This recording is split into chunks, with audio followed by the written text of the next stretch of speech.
I'd like to share with you from Colossians 3:16, let the word of Christ dwell in you richly, teaching and admonishing one another in all wisdom, singing psalms and hymns and spiritual songs with thankfulness in your hearts to God. Really want to focus on the first part, let the word of Christ dwell in you richly. Well, that means that the word of God is settled in our hearts.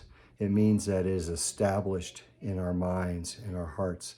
It means that it's not just a taste of the word of God, but it is to dwell there. And as it dwells there, it impacts how we live. I'd like you to imagine marinating a piece of meat. I love to grill and to smoke meat, and you take a meat and you put it in a marinade, and it increases the tenderness of it, and it also gives it flavor, and it gives it moisture. And so that when you finish it, when you cook it, it really is that much better.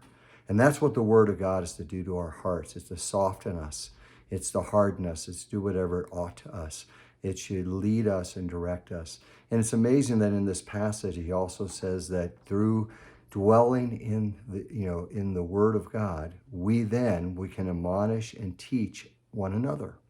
So we are to use it not just for ourselves, but also to share it with others and to encourage them, to build them up, to admonish them, to encourage them to apply the gospel, to apply the word of God, the promises of God in their lives with one another. So I encourage you during this time of COVID-19 and social isolation and limited interaction with each other in the church, that we would dwell on the word of God, the word of Christ, that we would marinate in the gospel, and that we would share freely to others who are in need, to be reminded of the truth of the gospel with each other.